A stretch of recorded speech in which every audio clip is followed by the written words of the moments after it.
Hello everyone, welcome back to my YouTube channel. This is lecture 16 of a hydraulic turbine and pump series, and in this lecture we are going to cover the centrifugal pump, velocity triangle and work done part. We have already covered what is centrifugal pump, its working principle, components, heads and efficiencies. Okay, so if you haven't covered that part, you can go through the hydraulic turbine and pump playlist. Now we will focus on this lecture and we will understand what is velocity triangle and work done of a centrifugal pump. Okay. Sometimes people find this topic difficult to understand because of all these different types of velocities, angles. But if you understand this topic in a simple and effective way, it will be easier for you to understand this topic. Okay. So first of all, we will see the velocity triangle. So this is the velocity triangle of a centrifugal pump. Okay, and we will see what are the different types of velocities, we will see what are the different types of angle, and we will see all the important formulas of a centrifugal pump, velocity triangle and work done. So first we will focus on our velocity triangle. This is your inlet velocity triangle and this is your outlet velocity triangle. Okay, this is your VR1, this is VF1 and V1, this is your U1. We will see what is VR1, what is U1 and what is VF1, V1. This is your V2, this is your VF2 and this is your VR2. Okay, this is your VW2, this one is your U2. Okay, so V1 and V2 are your absolute velocity of water at inlet and outlet. VR1 and VR2 are the relative velocity at inlet and outlet.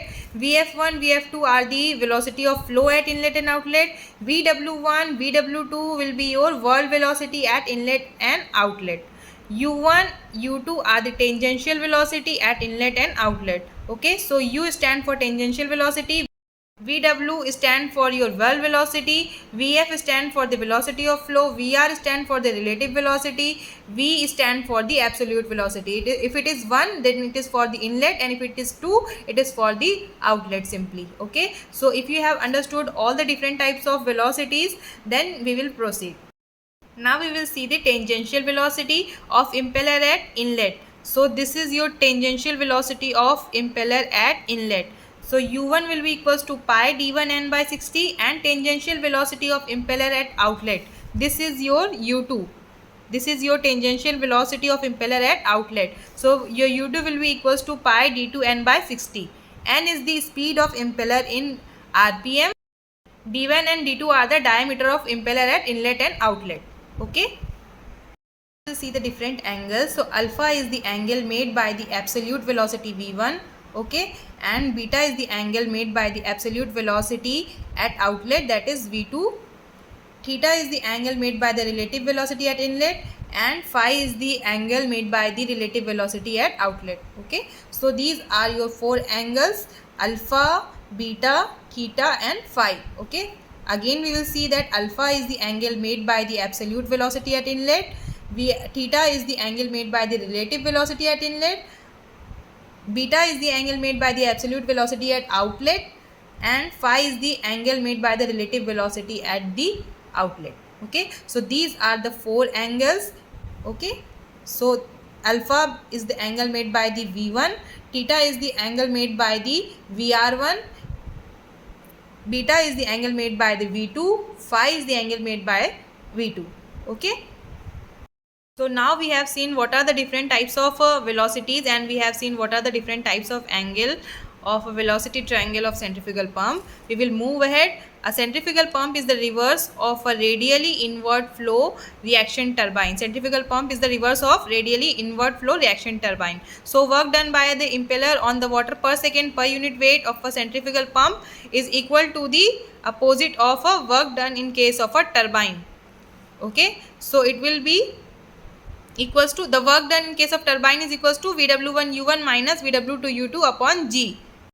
So in case of a centrifugal pump, alpha is equals to 90 degree. So VW1 will be equals to 0. Put the value of VW1 here. So you will get this work done per second per unit weight of a centrifugal pump is equals to VW2 U2 upon G. Okay. So this is the important formula. Next we will see. Next is the work done by impeller on the water per second. Okay, so weight of water multiplied by your VW2 U2 upon G. So So weight of water, W is the weight of water. Weight of water is equals to rho g q. So in the place of W, write rho g q multiplied by VW2 U2 upon G. So work done per second will be equals to rho q VW2 U2. Okay. So let us suppose this is equation D. The previous one was equation C. So here you can see that Q is the flow rate of water. Q is equals to area multiplied by the velocity of a flow.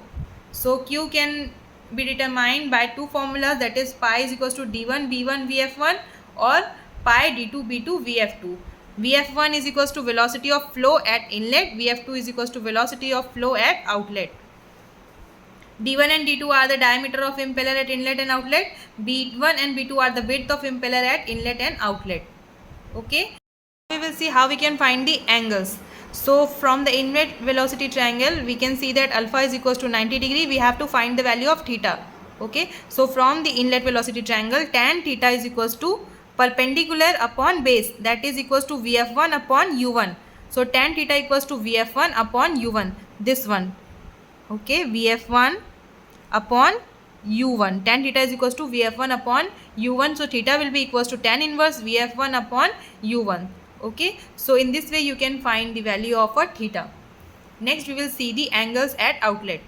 If you see the outlet velocity triangle, phi is the angle made by the relative velocity. So we will take this part of a outlet triangle, and if you find the value of a beta, then you will take this part of the velocity triangle. So to find the value of phi, you have to use the formula of tan phi is equals to perpendicular upon base. So perpendicular will be equals to your VF2 and base will be equals to your U2 minus VW2. This one. Okay. So phi will be equals to tan inverse VF2 upon U2 minus VW2. So let us suppose this is your equation G.